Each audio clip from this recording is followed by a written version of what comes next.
Viewers welcome back on programme. So viewers गलबात करांगे जम्मू कश्मीर के हवाले नाल कि 5 अगस्त 2019 ਨੂੰ जम्मू कश्मीर ਦਾ स्टेट ਦਾ ਜਿਹੜਾ ਦਰਜਾ ਖਤਮ ਕਰਕੇ ਇਸ ਨੂੰ ਇੱਕ यूनियन ਟੈਰੀਟਰੀ ਬਣਾ ਦਿੱਤਾ ਗਿਆ ਸੀ। ਮੋਦੀ ਸਰਕਾਰ ਵੱਲੋਂ जम्मू कश्मीर ਦੀ ਜਿਹੜੀ ਡੈਮੋਗ੍ਰਾਫੀ ਬਦਲਣ ਲਈ ਇੱਕ ਡੀਲਿਮਿਟੇਸ਼ਨ ਪੈਨਲ ਬਣਾਇਆ ਗਿਆ ਹੈ। ਸੋ ਇਸ ਪੈਨਲ ਨੇ ਆਪਣੀ ਰਿਪੋਰਟ ਵਿੱਚ ਸਾਰੇ ਅਸੈਂਬਲੀ ਹਲਕਿਆਂ ਅਤੇ ਪਾਰਲੀਮੈਂਟਰੀ ਹਲਕਿਆਂ ਵਿੱਚ ਇੰਨੀਆਂ ਤਬਦੀਲੀਆਂ ਕੀਤੀਆਂ ਨੇ ਕਿ ਹੁਣ ਜ਼ਰੂਰੀ ਨਹੀਂ ਹੈ ਕਿ ਭਵਿੱਖ ਵਿੱਚ ਕੋਈ ਮੁਸਲਮਾਨ ਹੀ ਜੰਮੂ ਕਸ਼ਮੀਰ ਵਿੱਚ ਮੁੱਖ ਮੰਤਰੀ ਬਣੇ। ਸੋ ਹਿੰਦੂ ਬਹੁ ਗਿਣਤੀ ਵਾਲੇ ਜੰਮੂ ਰੀਜਨ ਦੀਆਂ ਜਿਹੜੀਆਂ ਸੀਟਾਂ ਮੁਸਲਿਮ ਮੈਜੋਰਿਟੀ ਵਾਲੇ ਕਸ਼ਮੀਰ ਵਾਦੀ ਦੇ ਬਰਾਬਰ ਹੀ ਕਰ ਦਿੱਤੀਆਂ ਗਈਆਂ ਨੇ। ਸੋ ਇਸ ਬਾਰੇ ਆਪਾਂ ਗੱਲਬਾਤ ਕਰਨ ਜਾ ਰਹੇ ਹਾਂ। ਸੋ ਅਸੀਂ ਚਾਹਾਂਗੇ ਕਿ ਤੁਸੀਂ ਇਸੇ ਤਰ੍ਹਾਂ ਬਣੇ ਰਹਿਣਾ। ਦੇਖਣ ਸੁਣ ਲਈ ਅਨ ਲਿਖਣ ਲਈ ਤੁਹਾਡਾ ਸਭ ਦਾ ਬਹੁਤ ਬਹੁਤ ਸ਼ੁਕਰੀਆ ਜੀ। ਡਾਕਟਰ ਸਾਹਿਬ ਕੀ ਕਹਿਣਾ ਚਾਹੋਗੇ? ਦੇਖੋ, ਅਸੀਂ ਜਦੋਂ ਹਿੰਦੂਤਵੀਆਂ ਦੀ ਨੀਤੀ ਦੀ ਗੱਲ ਕਰਦੇ ਹਾਂ ਤੇ ਜੰਮੂ ਕਸ਼ਮੀਰ ਜਿਸ ਨੂੰ ਉਹਨਾਂ ਨੇ 5 ਅਗਸਤ 2019 ਨੂੰ ਆਰਟੀਕਲ 370 ਖਤਮ ਕੀਤਾ, 35A ਖਤਮ ਕੀਤਾ, ਜਿਹੜੀ ਉਹਨਾਂ ਦੀ ਕਨਸਟੀਟਿਊਸ਼ਨਲ ਗਾਰੰਟੀ ਸੀ, ਪਾਰਟ ਆਫ ਕਨਸਟੀਟਿਊਸ਼ਨ ਸੀ। ਅੱਛਾ, ਜੰਮੂ ਕਸ਼ਮੀਰ ਦਾ ਆਪਣਾ ਝੰਡਾ ਸੀ, ਆਪਣਾ ਉਹਨਾਂ ਦੀ ਕਾਂਸਟੀਟਿਊਐਂਟ ਅਸੈਂਬਲੀ ਸੀ, ਆਪਣਾ ਉਹਨਾਂ ਦਾ ਕੌਮੀ ਗੀਤ ਸੀ ਔਰ ਸ਼ੁਰੂ ਦੇ ਵਿੱਚ ਤਾਂ ਈਵਨ ਉਹਨਾਂ ਦੇ ਹੈੱਡ ਨੂੰ ਪ੍ਰਾਈਮ ਮਿਨਿਸਟਰ ਕਿਹਾ ਜਾਂਦਾ ਸੀ, ਨਾਟ ਚੀਫ ਮਿਨਿਸਟਰ। ਪਰ ਕਿਵੇਂ 47 ਤੋਂ ਬਾਅਦ ਜਿਹੜੇ ਆਪਣੇ ਕੀਤੇ ਪ੍ਰੋਮਿਸ ਸੀ, ਜਦੋਂ ਤੱਕ ਉਹਨਾਂ ਨੇ ਮਰਜ ਕੀਤਾ ਆਪਣੇ ਨਾਲ ਸ਼ੇਖ ਅਬਦੁੱਲਾ ਨਾਲ, ਜੋ ਉਹਨਾਂ ਦਾ ਐਗਰੀਮੈਂਟ ਸੀ, ਕਿਵੇਂ ਉਹਨੂੰ ਤੋੜਿਆ ਔਰ ਕਿਵੇਂ ਹੌਲੀ ਉਹ ਹਾਲਾਤ ਪੈਦਾ ਕੀਤੇ ਕਿ 5 ਅਗਸਤ 2019 ਨੂੰ ਨਾ ਸਿਰਫ ਕਨਸਟੀਟਿਊਸ਼ਨਲ ਜੋ ਉਹਨਾਂ ਨੂੰ ਸਟੇਟਸ ਮਿਲਿਆ ਸੀ ਉਹ ਖਤਮ ਕੀਤਾ, ਬਲਕਿ ਇੱਕ ਸੂਬੇ ਦੇ ਤੌਰ 'ਤੇ ਉਹਦੀ ਹੋਂਦ ਵੀ ਖਤਮ ਕਰ ਦਿੱਤੀ ਔਰ ਉਹਨੂੰ ਇੱਕ ਯੂਨੀਅਨ ਟੈਰੀਟਰੀ ਬਣਾ ਦਿੱਤਾ। ਮੇਰੇ ਸਾਹਮਣੇ ਐਗਜ਼ੈਕਟ ਡੇਟਾ ਨਹੀਂ ਹੈ, ਪਰ ਇਸ ਤੋਂ ਪਹਿਲਾਂ 22 ਜ਼ਿਲ੍ਹੇ ਜਿਹੜੇ ਜੰਮੂ ਕਸ਼ਮੀਰ ਦੇ ਸੀ, ਉਹਨਾਂ 'ਚ ਜੇ ਮੈਂ ਗਲਤ ਨਾ ਹੋਵਾਂ ਤਾਂ 17 ਜ਼ਿਲ੍ਹੇ ਜਿਹੜੇ ਨੇ ਉਹ ਮੁਸਲਮਾਨ ਮੈਜੋਰਿਟੀ ਜ਼ਿਲ੍ਹੇ ਸੀ ਔਰ ਓਵਰਆਲ ਪਾਪੂਲੇਸ਼ਨ ਕਸ਼ਮੀਰ ਵਾਦੀ ਦੇ ਵਿੱਚ ਤਾਂ ਜ਼ਾਹਰ ਹੈ 96-97% ਮੁਸਲਮਾਨ ਪਾਪੂਲੇਸ਼ਨ ਹੈ ਔਰ ਜੰਮੂ ਰੀਜਨ ਦੇ ਵਿੱਚ ਵੀ ਕੁਝ ਜ਼ਿਲ੍ਹਿਆਂ 'ਚ 30% 35%, ਲਦਾਖ ਦੇ ਵਿੱਚ ਵੀ ਜਿਵੇਂ ਪ੍ਰਭਾਵ ਇਹ ਹੁੰਦਾ ਹੈ ਕਿ ਜੀ ਲਦਾਖ 'ਚ ਬੁੱਧਿਸਟ ਪਾਪੂਲੇਸ਼ਨ, ਬੁੱਧਿਸਟ ਔਰ ਮੁਸਲਿਮ ਲਗਭਗ ਇੱਕੋ ਜਿਹੇ ਜਾਂ 2-4% ਬੁੱਧਿਸਟ ਜ਼ਿਆਦਾ ਹੋਣਗੇ, ਪਰ ਇਹਨਾਂ ਨੇ ਲਦਾਖ ਨੂੰ ਅੱਡ ਯੂਨੀਅਨ ਟੈਰੀਟਰੀ ਬਣਾਇਆ ਔਰ ਜਦੋਂ ਜੰਮੂ ਕਸ਼ਮੀਰ ਨੂੰ ਯੂਨੀਅਨ ਟੈਰੀਟਰੀ ਬਣਾਇਆ ਔਰ ਐਗਜ਼ੈਕਟ ਇਸ ਤੋਂ ਬਾਅਦ ਉਹਨਾਂ ਨੇ 3 ਡਰਟੀ ਡੀਜ਼ ਜਿਹੜੀਆਂ ਨੇ ਉਹ ਉੱਥੇ ਲਾਗੂ ਕੀਤੀਆਂ।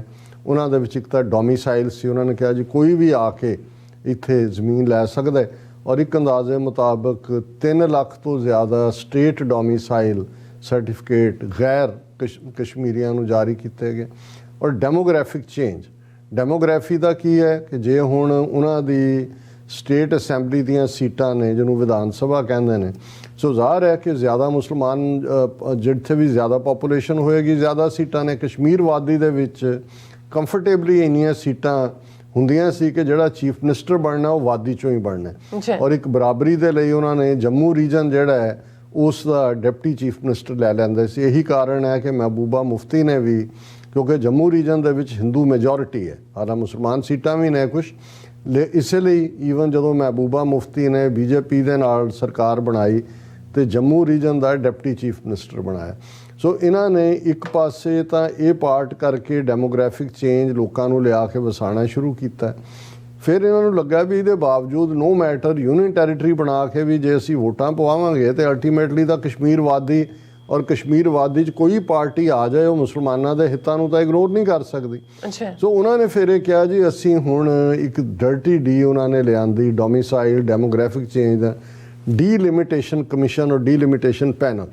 ਉਹਨਾਂ ਨੇ ਕਿਹਾ ਜੀ ਅਸੀਂ ਹੁਣ ਆਬਾਦੀ ਦਾ ਹੇਰ ਫੇਰ ਹੋ ਗਿਆ ਔਰ ਅਸੀਂ ਇਹ ਡੀਲਿਮਿਟੇਸ਼ਨ ਪੈਨਲ ਬਣਾ ਰਹੇ ਹਾਂ ਜਿਹੜਾ ਕਿ ਡਿਸਾਈਡ ਕਰੇਗਾ ਕਿ ਵੀ ਕਿੰਨੇ ਅਸੈਂਬਲੀ ਹਲਕੇ ਹੋਣੇ ਚਾਹੀਦੇ ਨੇ, ਕਿੰਨੀਆਂ ਸੀਟਾਂ ਪਾਰਲੀਮੈਂਟ 'ਚ ਹੋਣੀਆਂ ਚਾਹੀਦੀਆਂ ਔਰ ਡੀਲਿਮਿਟੇਸ਼ਨ ਕਮਿਸ਼ਨ ਜਿਹੜਾ ਹੈ ਉਹ ਕੰਸਟੀਚੁਐਂਸੀਜ਼ ਮਾਰਕ ਕਰੇਗਾ ਕਿ ਕਿੰਨਾ ਕੀ ਹੋਣਾ ਚਾਹੀਦਾ। ਹਾਲਾਂਕਿ ਇਸ ਦਾ ਵਿਰੋਧ ਕੀਤਾ ਗਿਆ, ਜ਼ਾਹਰ ਹੈ ਇਸ ਦਾ ਮਕਸਦ ਹੀ ਡੈਮੋਗ੍ਰਾਫੀ ਚੇਂਜ ਜਿਹੜੀ ਕੀਤੀ ਹੈ ਉਹਦੇ ਥੱਲੇ ਮੁਸਲਮਾਨਾਂ ਨੂੰ ਡਿਪਰਾਈਵ ਕਰਨ ਜਾਂ ਸਟ੍ਰਿਪ ਕਰਨ ਦਾ ਸੀ, ਜਿਵੇਂ ਅਸੀਂ ਕਿਹਾ।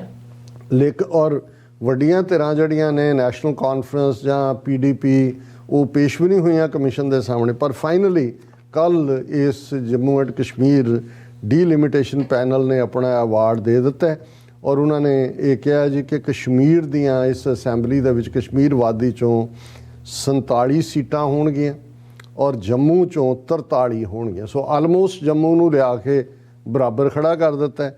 ਫਿਰ ਉਹਨਾਂ ਨੇ ਕਿਹਾ ਜੀ 6 ਨਵੇਂ ਹਲਕੇ ਜਿਹੜੇ ਨੇ ਜੰਮੂ ਰੀਜਨ ਦੇ ਵਿੱਚ ਕ੍ਰੀਏਟ ਕੀਤੇ ਗਏ ਨੇ। ਹੁਣ ਜੰਮੂ ਦੀਆਂ ਸੀਟਾਂ ਵਧਾਉਣ ਲਈ ਉਹਨਾਂ ਨੇ ਨਵੇਂ ਹਲਕੇ ਰਜੌਰੀ, ਡੋਡਾ, ਉਧਮਪੁਰ, ਕਿਸ਼ਤਵਾੜ, ਕਠੂਆ ਤੇ ਸਾਂਬਾ।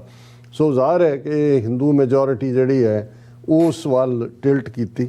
ਫਿਰ ਵੀ ਉਹਨਾਂ ਨੂੰ ਇਹ ਲੱਗਿਆ ਕਿ ਵੀ ਜੇ 47 43 ਜੇ ਸਾਰੀਆਂ ਉੱਥੇ ਆ ਜਾਣ ਤੇ ਮੁਸਲਮਾਨ ਹੀ ਬਣੇਗਾ ਚੀਫ ਮਿਨਿਸਟਰ। ਉਹਨਾਂ ਨੇ ਅੱਗੋਂ ਰਿਜ਼ਰਵੇਸ਼ਨ, ਹੁਣ ਪਹਿਲੇ ਕਨਸਟੀਟਿਊਸ਼ਨ ਦੇ ਵਿੱਚ ਜੰਮੂ ਕਸ਼ਮੀਰ 'ਚ ਕੋਈ ਰਿਜ਼ਰਵੇਸ਼ਨ, ਇਹਨਾਂ ਨੇ ਫਿਰ ਸ਼ਰਾਰਤ ਇਹ ਕੀਤੀ ਉਹਨਾਂ, ਕਿਉਂਕਿ ਕਬੀਲਿਆਂ ਦੀ ਸੁਸਾਇਟੀ ਵੀ ਹੈ, ਬੱਕਰਵਾਲ ਨੇ, ਗੋਜਰ ਨੇ, ਗੁੱਜਰ ਨੇ, ਉਹਨਾਂ ਦੇ ਹੋਰ ਕਬੀਲੇ ਨੇ। ਉਹਨਾਂ ਨੇ ਕਿਹਾ ਜੀ ਅਸੀਂ ਕਬੀਲਿਆਂ ਦੀਆਂ ਵੀ ਸੀਟਾਂ ਰਿਜ਼ਰਵ ਕਰਾਂਗੇ, ਉਹਨਾਂ ਦੀਆਂ ਵੀ ਆਪਣੀਆਂ ਉਹਨਾਂ ਨੇ ਧਿਰਾਂ ਖੜੀਆਂ ਕਰ ਦਿੱਤੀਆਂ ਤਾਂ ਕਿ ਉਹਨਾਂ ਨੂੰ ਜਿਹੜਾ ਬੀਜੇਪੀ ਨੇ ਫਾਹ ਲਿਆ ਆਪਣੇ ਜਾਲ ਦੇ ਵਿੱਚ। ਔਰ ਨਾਲ ਦੀ ਨਾਲ ਉਹਨਾਂ ਨੇ ਇਹ ਕਿਹਾ ਕਿ ਜੀ ਅਸੀਂ ਇਹ ਰਿਜ਼ਰਵੇਸ਼ਨ ਵੀ ਕਰ ਰਹੇ ਹਾਂ। According to notification, Commission has suggested increasing the seats from 46 to 47 in the Kashmir region. 46 ਸੀਟਾਂ ਸੀ ਪਹਿਲਾਂ ਕਸ਼ਮੀਰ 'ਚ, ਉਹਨਾਂ ਨੇ ਕਿਹਾ ਜੀ ਉੱਥੇ 47 ਕਰ ਦਿਓ। While in Jammu region seats will be increased from 37 to 43. Jammu ਦੇ ਵਿੱਚ 37 ਤੋਂ 43 6 ਸੀਟਾਂ। ਸੋ ਮਤਲਬ ਆਲਰੇਡੀ ਉਹਨਾਂ ਨੇ ਕਰ ਲਿਆ ਔਰ ਕੁੱਲ 90 ਅਸੈਂਬਲੀ ਕਨਸਟੀਚੁਐਂਸੀਜ਼। ਔਰ ਇਹ ਜਿਹੜੇ ਮੈਂ ਦੱਸੇ ਨੇ 6 ਸੀਟਾਂ ਉੱਥੋਂ ਕ੍ਰੀਏਟ ਕੀਤੀਆਂ। ਫਿਰ ਇਹਦੇ ਨਾਲ as per notification commission has reserved 9 seats for scheduled caste and scheduled tribe population, ਕਿ 9 ਸੀਟਾਂ ਦੇ ਵਿੱਚ ਸ਼ਡਿਊਲ ਕਾਸਟ ਤੇ ਸ਼ਡਿਊਲ ਟਰਾਈਬ ਹੋਣਗੇ। ਔਰ ਇਹ ਸਾਰੇ ਦੇ ਨਾਲ ਫਿਰ ਉਹਨਾਂ ਨੇ ਅਨੰਤਨਾਗ ਪਾਰਲੀਮੈਂਟਰੀ ਕਨਸਟੀਚੁਐਂਸੀ ਨੂੰ ਇੱਧਰ ਜਿਹੜਾ ਦੂਸਰੇ ਹਲਕੇ ਨਾਲ ਮਿਲਾ ਕੇ ਉਹਦੇ 'ਚ ਵੀ ਮੁਸਲਮਾਨਾਂ ਦੀ ਪੋਪੂਲੇਸ਼ਨ ਨੂੰ ਜਿਹੜਾ ਨਿਊਟਰਲਾਈਜ਼ ਕਰ ਦਿੱਤਾ ਹੈ। ਔਰ ਇਸ ਸਾਰੇ ਦੇ ਜਿਵੇਂ ਇਹ ਸਾਰੇ ਹਲਕੇ ਕ੍ਰੀਏਟ ਕੀਤੇ ਨੇ 9 seats schedule caste schedule tribe population and all 5 parliamentary constituencies will equal number of assembly segments for the first time. ਉਹਨਾਂ ਨੇ ਕਿਹਾ ਜੀ ਪੋਪੂਲੇਸ਼ਨ ਵੱਧ ਹੈ ਘੱਟ ਹੈ, ਉਹ ਮੇਰੇ ਖਿਆਲ ਪਾਰਲੀਮੈਂਟ ਦੀਆਂ ਵੀ 4 ਤੋਂ 5 ਕੀਤੀਆਂ, ਪਰ ਉਹਨਾਂ 'ਚ ਵੀ ਉਹਨਾਂ ਨੇ ਇਹ ਬਣਾ ਲਿਆ ਕਿ 2 ਸੀਟਾਂ ਹੀ ਜਿਹੜੀਆਂ ਨੇ ਪਾਰਲੀਮੈਂਟ ਦੀਆਂ ਉਹ ਕਸ਼ਮੀਰ ਵਾਦੀ 'ਚ ਰਹਿਣਗੀਆਂ। ਔਰ ਇਹਦਾ ਮਤਲਬ ਹੈ ਕਿ 3 ਸੀਟਾਂ ਦੇ ਉੱਤੇ ਬੀਜੇਪੀ ਦੇ ਜਾਂ ਹਿੰਦੂ ਕੈਂਡੀਡੇਟ ਇਸ ਪਾਸਿਓਂ ਜਿੱਤਣਗੇ।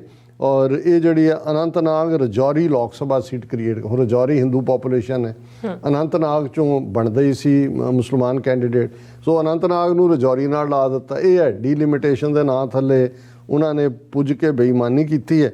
ਔਰ ਇਹ ਜ਼ਾਹਰ ਹੈ ਕਿ ਵੀ ਇਹ ਜਦੋਂ ਅਸੀਂ ਡਰਟੀ ਡੀ ਕਹਿੰਦੇ ਸੀ ਕਿ ਡੀਲਿਮਿਟੇਸ਼ਨ ਕਮਿਸ਼ਨ ਡਰਟੀ ਡੀ ਹੈ, ਉਹਦਾ ਜਿਹੜੀ ਰਿਪੋਰਟ ਆਈ ਹੈ ਉਸ ਤੋਂ ਜ਼ਾਹਰ ਹੈ ਕਿ ਨਾ ਸਿਰਫ ਉਹਨਾਂ ਨੇ ਜੰਮੂ ਕਸ਼ਮੀਰ ਦਾ ਸਟੇਟਸ ਖਤਮ ਕੀਤਾ, ਸੂਬੇ ਦਾ ਵਜੂਦ ਖਤਮ ਕੀਤਾ, ਉਹ ਯੂਨੀਅਨ ਟੈਰੀਟਰੀ ਬਣਾ ਦਿੱਤੀ ਹੈ ਜਿੱਥੋਂ ਦਾ ਅਗਲਾ ਚੀਫ ਮਿਨਿਸਟਰ ਬੀਜੇਪੀ ਦਾ ਹਿੰਦੂ ਚਿਹਰਾ ਹੋਏਗਾ। ਮੁਸਲਮਾਨ ਮੈਜੋਰਿਟੀ ਹੁੰਦਿਆਂ ਹੋਇਆਂ ਵੀ ਜਿਹੜੇ ਨੇ ਉਹ ਮਾਈਨੋਰਿਟੀ ਤੋਂ ਵੀ ਬਦਤਰ ਉਹਨਾਂ ਦੇ ਨਾਲ ਸਲੂਕ ਕੀਤਾ ਜਾਏਗਾ। ਔਰ ਜਿਵੇਂ ਅਸੀਂ ਰੋਜ਼ਾਨਾ ਰੂਹਾਨੀ ਵਿਚਾਰ ਕਰਦੇ ਹਾਂ, ਅੱਜ ਵੀ ਤੀਸਰੇ ਪਾਤਸ਼ਾਹ ਦਾ ਸ੍ਰੀ ਰਾਗ ਦੇ ਵਿੱਚ ਸ਼ਬਦ ਹੈ, ਗੁਣਵੰਤੀ ਸੱਚ ਪਾਇਆ ਤ੍ਰਿਸ਼ਨਾ ਤਜ ਵਿਕਾਰ, ਗੁਰ ਸ਼ਬਦੀ ਮਨ ਰੰਗਿਆ ਰਸਨਾ ਪ੍ਰੇਮ ਪਿਆਰ, ਬਿਨ ਸਤਗੁਰ ਕਿਨੈ ਨਾ ਪਾਇਓ ਕਰ ਵੇਖੋ ਮਨ ਵਿਚਾਰ, ਮਨ ਮੁਖ ਮੈਲ ਨਾ ਉਤਰੈ ਜਿਚਰ ਗੁਰ ਸ਼ਬਦ ਨਾ ਕਰੇ ਪਿਆਰ, ਮਨ ਮੇਰੇ ਸਤਗੁਰ ਕੈ ਭਾਣੇ ਚੱਲ, ਨਿਜ ਕਰ ਵਸੈ ਅੰਮ੍ਰਿਤ ਪੀਵੇਂ ਤਾਂ ਸੁਖ ਲਹੇ ਮਹਲ ਰਹਾਓ। ਰਹਾਓ ਦੀ ਤੁਕ ਤੋਂ ਅਸੀਂ ਵਿਚਾਰ ਸ਼ੁਰੂ ਕਰਦੇ ਹਾਂ ਕਿ ਹੇ ਮੇਰੇ ਮਨ ਸਤਿਗੁਰੂ ਦੇ ਭਾਣੇ ਵਿੱਚ ਚੱਲ, ਹੁਕਮ ਰਜ਼ਾਈ ਚੱਲਣਾ ਨਾਨਕ ਲਿਖਿਆ ਨਾਲ, ਕਿ ਜੋ ਵਾਹਿਗੁਰੂ ਨੇ ਕੀਤਾ ਭਲਾ ਕੀਤਾ, ਜੋ ਗੁਰੂ ਕਰ ਰਿਹਾ ਭਲਾ ਕਰ ਰਿਹਾ, ਜੋ ਕੱਲ ਨੂੰ ਹੋਏਗਾ ਭਲਾ ਹੋਏਗਾ। ਇਹ ਹੈ ਭਾਣੇ ਦੇ ਵਿੱਚ ਰਹਿਣਾ, ਦੁੱਖ ਸੁੱਖ ਨੂੰ ਇੱਕ ਕਰ ਸਮਝਣਾ, ਦੁੱਖ ਸੁੱਖ ਦੋਨੋਂ ਸਮ ਕਰ ਜਾਣਨਾ, ਔਰ ਮਾਨ ਅਭਿਮਾਨ ਹਰਕ ਸੋਗ ਤੇ ਰਹਿ ਅਤੀਤਾ, ਤੈ ਨਰ ਬ੍ਰਹਮ ਪਛਾਨਾ। ਸੋ ਮਨ ਮੇਰੇ ਸਤਿਗੁਰ ਕੈ ਭਾਣੇ ਚੱਲ, ਨਿਜ ਕਰ ਵਸੈ ਅੰਮ੍ਰਿਤ ਪੀਵੇਂ। ਜੇ ਉਸ ਵਾਹਿਗੁਰੂ ਦੇ ਨਾਲ ਪਿਆਰ ਹੁੰਦਾ ਹੈ ਤੇ ਇਹ ਨਿਜ ਕਰ ਵਸ ਹੈ ਕਿ ਤੂੰ ਉਹਦੀ ਜੋਤ ਹੈ, ਉਸ ਚੋਂ ਹੀ ਆਇਆ, ਮਨ ਤੂੰ ਜੋਤ ਸਰੂਪ ਹੈ ਤੇ ਉਹਦੇ 'ਚ ਤੂੰ ਵਾਪਸ ਜਾਣਾ। ਤੇ ਇਵੇਂ ਸਮਝ ਕੇ ਤੂੰ ਜੋ ਤੇਰਾ ਵਸ ਹੈ ਉਹ ਨਿਜ ਘਰ ਦੇ ਵਿੱਚ ਹੈ ਤੇ ਤੇਰੀ ਜ਼ਿੰਦਗੀ ਇਵੇਂ ਹੋਏਗੀ ਜਿਵੇਂ ਅੰਮ੍ਰਿਤ ਦੇ ਘੁੱਟ ਪੀਣ ਨਾਲ ਜ਼ਿੰਦਾ ਹੁੰਦਾ ਹੈ, ਤੂੰ ਜ਼ਿੰਦਾ ਜ਼ਮੀਰ ਜ਼ਿੰਦਾ ਰੂਹ ਵਾਲਾ ਹੋਏਗਾ ਅੱਛਾ ਤਾਂ ਸੁਖ ਲਹਿ ਮਹਿਲ। ਕਿ ਭਾਈ ਉਸ ਵਾਹਿਗੁਰੂ ਦੇ ਕੋਲ, ਉਸ ਵਾਹਿਗੁਰੂ ਦੇ ਨਾਲ ਮਿਲਾਪ ਦਾ ਸੁਖ ਤੈਨੂੰ ਤਾਂ ਹੀ ਮਿਲੇਗਾ। ਗੁਣਵੰਤੀ ਸੱਚ ਪਾਇਆ ਤ੍ਰਿਸ਼ਨਾ ਤਜ ਵਿਕਾਰ। ਜਿਹੜੀਆਂ ਰੂਹਾਂ ਉਸ ਵਾਹਿਗੁਰੂ ਦੇ ਗੁਣ ਗਾਇਨ ਦੇ ਵਿੱਚ ਜੁੜੀਆਂ, ਗੁਣਵੰਤੀ ਹੋਈਆਂ, ਉਹਨਾਂ ਨੂੰ ਇਹ ਸੱਚ ਮਿਲਿਆ। ਉਹਨਾਂ ਦੇ ਅੰਦਰੋਂ ਤ੍ਰਿਸ਼ਨਾ, ਡਿਜ਼ਾਇਰਸ ਔਰ ਵਿਕਾਰ, ਕਾਮ ਕ੍ਰੋਧ ਲੋਭ ਮੋਹ ਹੰਕਾਰ, ਇਹ ਮੁੱਕੇ। ਗੁਰ ਸ਼ਬਦੀ ਮਨ ਰੰਗਿਆ। ਗੁਰੂ ਦੇ ਸ਼ਬਦ ਨਾਲ ਜੁੜਦਿਆਂ ਮਨ ਗੁਰੂ ਦੇ ਪਿਆਰ ਵਿੱਚ ਰੰਗਿਆ ਗਿਆ। ਰਸਨਾ ਪ੍ਰੇਮ ਪਿਆਰ। ਰਸਨਾ ਜ਼ਬਾਨ ਤੋਂ ਵੀ ਉਸ ਵਾਹਿਗੁਰੂ ਦੇ ਪ੍ਰੇਮ ਦੀਆਂ ਬਾਤਾਂ, ਜਿਸ ਨੂੰ ਗਾਵੈ ਕੋ ਗੁਣ ਵਡਿਆਈਆਂ ਚਾਰ, ਇਹ ਹੈ। ਗਾਵੈ ਕੋ ਸਾਜ ਕਰੇ ਤਨ ਖੇ, ਕਿ ਆਪਣੇ ਸਰੀਰ ਨੂੰ ਸਾਜ਼ ਬਣਾ ਕੇ ਗਾਉਣਾ, ਆਪਣਾ ਆਪ ਉਹਦੇ ਅੱਗੇ ਰੱਖਣਾ, ਇਹ ਹੈ ਰੰਗੇ ਰਸਨਾ ਪ੍ਰੇਮ ਪਿਆਰ। ਬਿਨ ਸਤਿਗੁਰ ਕਿਨੈ ਨਾ ਪਾਇਓ, ਕਰ ਵੇਖੋ ਮਨ ਵਿਚਾਰ। ਹੈ ਮੇਰੇ ਮਨ ਵਿਚਾਰ ਕਰਕੇ ਦੇਖ, ਬਿਨਾਂ ਸਤਿਗੁਰੂ ਦੀ ਰਹਿਮਤ ਤੋਂ ਕਿਸੇ ਨੇ ਵੀ ਉਸ ਰੱਬ ਨੂੰ ਨਹੀਂ ਪਾਇਆ। ਮਨਮੁਖ ਮੈਲ ਨਾ ਉਤਰੈ, ਜਿਚਰ ਗੁਰ ਸ਼ਬਦ ਨਾ ਕਰੇ ਪਿਆਰ। ਜਿਹੜੇ ਮਨਮੁਖ ਵਿਕਾਰਾਂ ਦੀ, ਮਾਇਆ ਦੀ ਮੈਲ ਨਾਲ ਲਿਬੜੇ ਹੋਏ ਨੇ, ਜਦੋਂ ਤੱਕ ਗੁਰੂ ਦੇ ਸ਼ਬਦ ਨਾਲ ਜੁੜ ਕੇ ਪਿਆਰ ਕਰਕੇ ਵਿਚਾਰ ਕਰਕੇ ਜੀਵਨ ਨਹੀਂ ਜਿਉਂਦੇ, ਇਹ ਉਹਨਾਂ ਦੀ ਜਿਹੜੀ ਮੈਲ ਹੈ ਕੁਕਰਮਾਂ ਦੀ, ਪਾਪਾਂ ਦੀ, ਵਿਕਾਰਾਂ ਦੀ, ਇਹ ਧੁੱਪ ਨਹੀਂ ਸਕਦੀ। ਔਗਣਵੰਤੀ ਗੁਣ ਕੋ ਨਹੀਂ, ਬਹਿਣ ਨਾ ਮਿਲੈ ਹਦੂਰ। ਮਨਮੁਖ ਸ਼ਬਦ ਨਾ ਜਾਣਈ, ਅਵਗੁਣ ਸੋ ਪ੍ਰਭ ਦੂਰ। ਜਿਨੀ ਸੱਚ ਪਛਾਣਿਆ, ਸੱਚ ਰਤੇ ਭਰਪੂਰ। ਗੁਰ ਸ਼ਬਦੀ ਮਨ ਬੇਧਿਆ, ਪ੍ਰਭ ਮਿਲਿਆ ਆਪ ਹਦੂਰ। ਕਿ ਜਿਹੜੇ ਵਾਹਿਗੁਰੂ ਦੇ ਪਿਆਰ ਤੋਂ ਸਖਣੀਆਂ ਰੂਹਾਂ ਨੇ, ਮਾਨੋ ਉਹ ਔਗਣਾਂ ਨਾਲ ਭਰੀਆਂ ਹੋਈਆਂ ਨੇ, ਉਹਨਾਂ ਨੂੰ ਰੱਬ ਦੀ ਹਜ਼ੂਰੀ ਦੇ ਵਿੱਚ ਕੁਰਬਤ ਬਹਿਣ ਦੀ ਥਾਂ ਨਹੀਂ ਮਿਲੇਗੀ, ਕੁਰਬਤ ਨਹੀਂ ਮਿਲੇਗੀ। ਮਨਮੁਖ ਸ਼ਬਦ ਦੀ ਅਹਿਮੀਅਤ ਨੂੰ ਜਾਣਦੇ ਹੀ ਨਹੀਂ, ਉਹ ਅਵਗੁਣਾਂ ਦੇ ਵਿੱਚ ਭਰੇ ਹੋਏ ਉਸ ਰੱਬ ਤੋਂ ਦੂਰੀ ਬਣਾ ਕੇ ਰੱਖਦੇ ਨੇ। ਜਿਨ੍ਹਾਂ ਨੇ ਸੱਚ ਨੂੰ ਪਛਾਣ ਲਿਆ, ਸੱਚ ਵਿੱਚ ਰੱਤੇ ਹੋਏ ਨੇ, ਉਹ ਭਰੇ ਭਕੁੰਨੇ ਨੇ, ਔਰ ਗੁਰੂ ਦੇ ਸ਼ਬਦ ਨੇ ਉਹਨਾਂ ਦੇ ਮਨ ਨੂੰ ਵਿੰਨਿਆ ਹੋਇਆ। ਔਰ ਜਦੋਂ ਗੁਰੂ ਦੇ ਸ਼ਬਦ ਦੇ ਨਾਲ ਉਹ ਜੁੜੀਆਂ ਹੋਈਆਂ ਰੂਹਾਂ, ਪ੍ਰਭ ਮਿਲਿਆ ਆਪ ਹਦੂਰ, ਉਹਨਾਂ ਨੂੰ ਹਮੇਸ਼ਾ ਹੀ ਹਾਜ਼ਰਾ ਹਜ਼ੂਰ, ਜ਼ਾਹਰਾ ਜ਼ਹੂਰ, ਨਿਰੰਕਾਰ ਨਜ਼ਰ ਆਉਂਦਾ ਹੈ। ਔਰ ਗੁਰੂ ਦੇ ਹਜ਼ੂਰ ਉਹਨਾਂ ਨੂੰ ਜਿਹੜਾ ਹੈ ਉਹ ਥਾਂ ਮਿਲਦੀ ਹੈ। ਆਪੇ ਰੰਗਣ ਰੰਗਿਓਨ, ਸ਼ਬਦੇ ਲਿਓਨ ਮਿਲਾਏ। ਸੱਚਾ ਰੰਗ ਨਾ ਉਤਰੈ, ਜੋ ਸੱਚ ਰਤੇ ਲਿਵਲਾਏ। ਚਾਰੇ ਕੁੰਡਾਂ ਭਵ ਥਕੇ, ਮਨਮੁਖ ਬੂਝ ਨਾ ਪਾਏ। ਜਿਸ ਸਤਿਗੁਰ ਮੇਲੇ ਸੋ ਮਿਲੈ, ਸੱਚੈ ਸ਼ਬਦ ਸਮਾਏ। ਕਿ ਉਹ ਵਾਹਿਗੁਰੂ ਰਹਿਮਤ ਕਰਕੇ ਆਪਣੇ ਰੰਗ ਵਿੱਚ ਰੰਗ ਲੈਂਦਾ ਹੈ, ਸ਼ਬਦ ਨਾਲ ਮਿਲਾਪ ਹੁੰਦਾ ਹੈ। ਇਹ ਸੱਚਾ ਰੰਗ ਜਿਸ ਨੂੰ ਚੜ੍ਹਿਆ ਉਹ ਕਦੇ ਉਤਰਦਾ ਨਹੀਂ, ਉਹ ਹਮੇਸ਼ਾ ਸੱਚ ਦੇ ਨਾਲ ਲਿਵ ਲਾ ਕੇ ਰੱਖਦਾ ਹੈ। ਔਰ ਭਾਵੇਂ ਤੁਸੀਂ ਸਾਰੀ ਦੁਨੀਆ 'ਚ ਸਾਰੇ ਖੂੰਜੇ, ਚਾਰੋਂ ਕੁੰਡਾਂ ਜਿਹੜੀਆਂ ਨੇ ਉਹ ਭੰਭ ਲਵੋ, ਜਿਵੇਂ ਮਨਮੁਖ ਦੌੜਦੇ ਨੇ, ਉਹਨਾਂ ਨੂੰ ਇਸ ਹਕੀਕਤ ਦੀ ਸਮਝ ਨਹੀਂ ਆਉਂਦੀ। ਜਿਸ ਸਤਿਗੁਰ ਮਿਲੈ ਸੋ ਮਿਲੈ, ਸੱਚਾ ਸ਼ਬਦ ਸਮਾਏ। ਕਿ ਸਤਿਗੁਰੂ ਦੀ ਰਹਿਮਤ ਨਾਲ ਜਿਸ ਨੂੰ ਗੁਰੂ ਆਪ ਮੇਲ ਲੈਂਦੇ ਨੇ, ਉਹ ਸੱਚ ਦੇ ਵਿੱਚ ਸਮਾ ਜਾਂਦਾ ਹੈ। ਮਿੱਤਰ ਘਨੇਰੇ ਕਰ ਥੱਕੀ, ਮੇਰਾ ਦੁੱਖ ਕਾਟੈ ਕੋਏ। ਮਿਲ ਪ੍ਰੀਤਮ ਦੁੱਖ ਕੱਟਿਆ, ਸ਼ਬਦ ਮਿਲਾਵਾ ਹੋਏ। ਸੱਚ ਖਟਣਾ ਸੱਚ ਰਾਸ ਹੈ, ਸੱਚੇ ਸੱਚੀ ਸੋਏ। ਸੱਚ ਮਿਲੇ ਸੇ ਨਾ ਵਿਛੜੈ, ਨਾਨਕ ਗੁਰਮੁਖ ਹੋਏ। ਤੀਸਰੇ ਨਾਨਕ ਪਾਤਸ਼ਾਹ ਗੁਰੂ ਅਮਰਦਾਸ ਸਾਹਿਬ ਫਰਮਾਉਂਦੇ ਨੇ ਕਿ ਮੈਂ ਬਾਹਰ ਬਹੁਤ ਸਾਰਿਆਂ ਦੇ ਨਾਲ ਹਿੱਤ ਲਾਇਆ, ਪ੍ਰੇਮ ਲਾਇਆ, ਮਿੱਤਰਤਾ ਕੀਤੀ। ਮਿੱਤਰ ਘਨੇਰੇ ਕਰ ਥੱਕੀ। ਔਰ ਮੇਰਾ ਇੱਕੋ ਹੀ ਆਸ਼ਾ ਸੀ ਕਿ ਮੇਰੇ ਜਿਹੜੀ ਪੀੜ ਹੈ, ਮੇਰਾ ਦੁੱਖ ਹੈ ਵਿਛੋੜੇ ਦਾ, ਇਸ ਨੂੰ ਕੋਈ ਦੂਰ ਕਰ ਸੇ। ਮੇਰਾ ਦੁੱਖ ਘੱਟ ਹੈ, ਕੋਈ ਮੇਰੇ ਦੁੱਖ ਨੂੰ ਕੱਟੇ। ਮਿਲ ਪ੍ਰੀਤਮ ਦੁੱਖ ਕੱਟਿਆ। ਜਦੋਂ ਸਤਿਗੁਰੂ ਦੀ ਰਹਿਮਤ ਦੇ ਨਾਲ, ਪ੍ਰੀਤਮ ਨਾਲ, ਪਿਆਰੇ ਨਾਲ, ਪਹਿਲਾਂ ਉਹ ਵਿਛੋੜੇ ਦਾ ਦੁੱਖ ਸੀ, ਮਿਲ ਮੇਰੇ ਪ੍ਰੀਤਮਾ ਜੀਓ ਤੁਧ ਬਿਨ ਖਰੀ ਨ ਮਾਣੀ। ਤੇ ਜਦੋਂ ਪ੍ਰੀਤਮ ਮਿਲਿਆ, ਮਿਲ ਪ੍ਰੀਤਮ ਦੁੱਖ ਕੱਟਿਆ, ਸ਼ਬਦ ਮਿਲਾਵਾ ਹੋਏ। ਸ਼ਬਦ ਦੇ ਨਾਲ ਇਹ ਮਿਲਾਪ ਹੋਇਆ ਤੇ ਫਿਰ ਜੀਵਨ 'ਚ ਕੀ ਤਬਦੀਲੀ ਆਈ। ਔਰ ਇਹ ਸਮਝ ਆਈ, ਸੱਚ ਖੱਟਣਾ ਸੱਚ ਰਾਸ ਹੈ, ਸੱਚੇ ਸੱਚੀ ਸੋਏ। ਕਿ ਭਾਈ ਜੀਵਨ ਨੂੰ ਦੇ ਵਿੱਚ ਸੱਚ ਕਮਾਣਾ, ਸੱਚ ਦੇ ਧਨ ਨੂੰ ਇਕੱਠਾ ਕਰਨਾ, ਇਹੀ ਰਾਸ ਹੈ, ਇਹੀ ਇਨਵੈਸਟਮੈਂਟ ਹੈ। ਔਰ ਜਦੋਂ ਤੁਸੀਂ ਸੱਚ ਦੇ ਰਸਤੇ 'ਤੇ ਤੁਰਦੇ ਹੋ ਤੇ ਸੋਏ ਹੁੰਦੀ ਹੈ ਤੁਹਾਡਾ ਚੰਗਾ ਰੈਪੂਟੇਸ਼ਨ, ਤੁਹਾਡੀ ਜੈ ਜੈਕਾਰ, ਕਿ ਤੁਸੀਂ ਰੱਬ ਦੇ ਰਸਤੇ 'ਤੇ ਹੋ, ਸੱਚਿਆਰੇ ਹੋ। ਸੱਚ ਮਿਲੇ ਸੇ ਨਾ ਵਿਛੜੈ, ਕਿ ਜਿਹੜੇ ਇੱਕ ਵਾਰ ਉਸ ਪਰਮ ਸੱਚ ਦੇ ਨਾਲ ਜੁੜ ਜਾਂਦੇ ਨੇ ਉਹਨਾਂ ਨੂੰ ਫਿਰ ਵਿਛੋੜਾ ਨਹੀਂ ਮਿਲਦਾ।